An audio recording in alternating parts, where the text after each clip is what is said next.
Hi everyone, this is Reese Waldo and I'm in the milk house and we're going to be cooking chicken. I'm going to show you how to do a real southern fried chicken that doesn't take very long, and I promise you, your family is going to love it. And again, I make these special types of meals on a Sunday, for example, or a Saturday when your family's coming over, because there's nothing better to me than a great southern fried chicken. But what I did realize early on in this, when I started the farm, and I was presented with some locals who wanted to put their chickens in my store.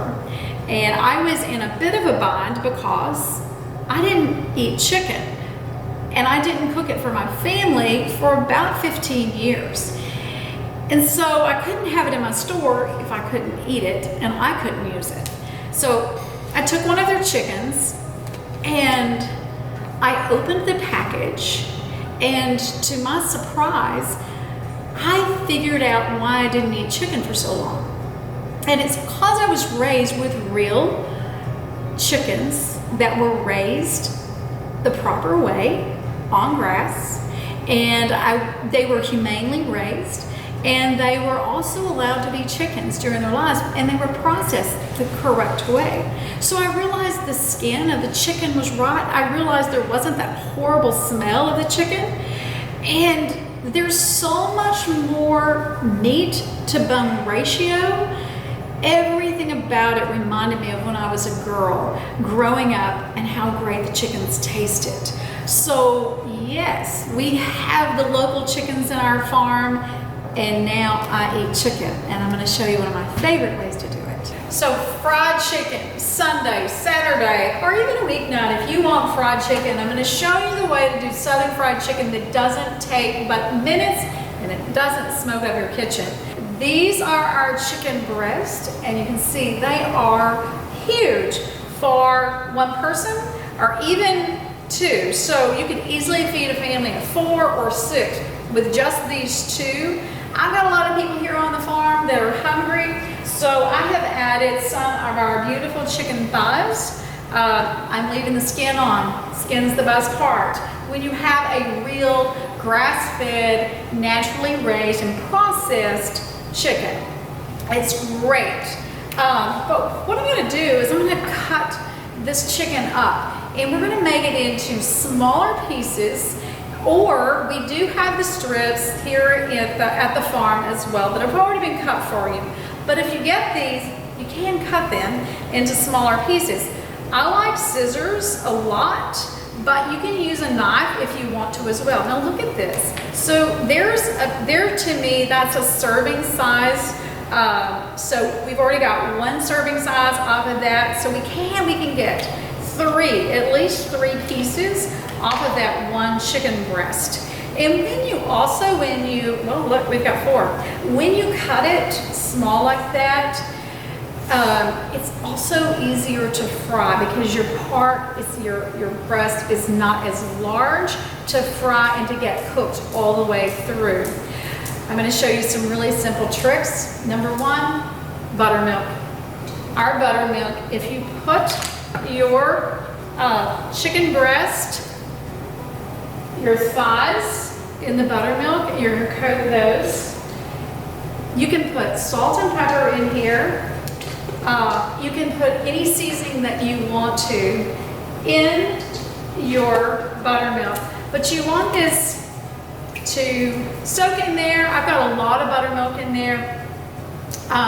Just let that soak for a few minutes, and I'll show you what we're going to do when I get back to this. So if I can give you 2 tips in the kitchen, it's to have great lard, great fat, and the buttermilk. This makes everything yummy. So of course, you have to fry chicken in lard. That somewhere is a law, but it doesn't take very much the way we are going to do it. So a little bit of lard, it goes in the pan, and we get it hot. So at this point in time, we've had the chicken soaking in the buttermilk, and we're going to now put our coating on there, on the chicken. So I just put a little bit of flour in the bowl, And we're always gonna put some salt in there and mix it in. And I'll show you what we're gonna do with this when we get finished too. And then a little pepper. Remember, seasonings are to your liking, to your taste. If you don't want any seasoning on here, you don't have to. If you want this a gluten-free, where someone is incredibly sensitive to flour, so say you've got a celiac person in your family, you are going to want to do this differently. So don't use the flour, just use the seasonings. And I do that oftentimes if I have someone visiting and it tastes like fried chicken. So my family loves the lemon pepper. I really do. So we're gonna have it on our chicken. If you don't have it in your home, you don't have to have the the lemon pepper, but it sure does make a nice taste. I've asked the crew around here, they voted yes on the chili pepper, so we're gonna throw in some chili pepper and we're gonna kick it up a notch. Yeah, that's not too much for my family. So we've got our nice mixture. Again, you can use any flavoring, any spice that you want to, or none at all if you don't choose to. So we've got our beautiful chicken that's been soaking. So this is just going to actually absorb our mixture here, our flour mixture in here. Again, if you don't want to use the flour, you don't have to. You can just season this and put this in your hot skillet. So I'm going to continue on here, and then we're going to move along to that hot lard.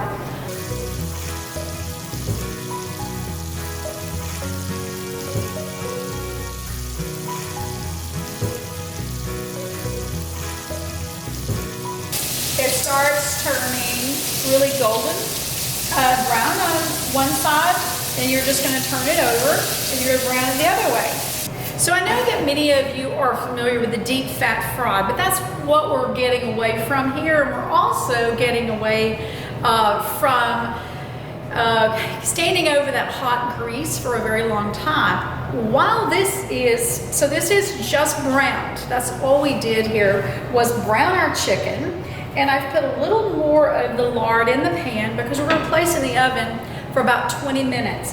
These are very large thighs, very large pieces. So we're going to place in the oven for about 20 minutes. So while I was prepping my chicken, I had the potatoes boiling on the back stove, and I picked the small red potatoes. They make a beautiful mashed potato.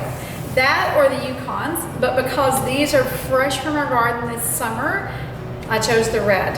I leave the peeling on. That gives you so much fiber. It gives you a nuttiness when you eat your mashed potatoes. So it's just absolutely beautiful. So I do it while it's hot, while the potatoes are hot. You can just go ahead and kind of half them if you want to when you put them in your bowl. And then, or you can leave them whole, it doesn't matter. The KitchenAid doesn't care which way you do it. So we're gonna put this on, and then we are going to get our mixing plate on, lift it up, and we're gonna get it going. And the reason why I like to do it hot is because I want it to really incorporate my butter into this dish. And I'll show you what I'm talking about. I'll show you another one of my secrets. Remember, buttermilk is my friend in the kitchen. It makes everything delicious. Look what I'm gonna do. I'm gonna put some of this butter. Remember our video about the blinking milk? You can do the same thing here. This makes the creamiest, most luscious potatoes. And it gives it kind of that sour, like you've added sour cream in here. You just poured some buttermilk into it. I'm gonna add a little more. I get it to the thickness I like. And then let's just go, this is to give it that buttery flavor that we're looking for. So we're gonna just put that in the bowl. And then we're gonna take, if you want to, I like pepper in mine. I'm gonna put maybe a tablespoon of pepper in there. And then a couple of nice heaping pitchfuls of salt. But if you don't like salt, don't want salt, don't put it in. Put any flavor you want. We're already done here. So in the summer in East Texas, especially in August, and that's where we are right now, you have an abundance of okra that's coming out of your garden, either your neighbor's garden or your own garden. And so when you have so much, I just cut it up, put it in the freezer. And so I pulled some out of the freezer, and I've already had sliced it for fried okra. So we're gonna put our fried okra in. I used the fresh ground cornmeal, a little salt, 2 pulls. So we're just gonna put it in our lard.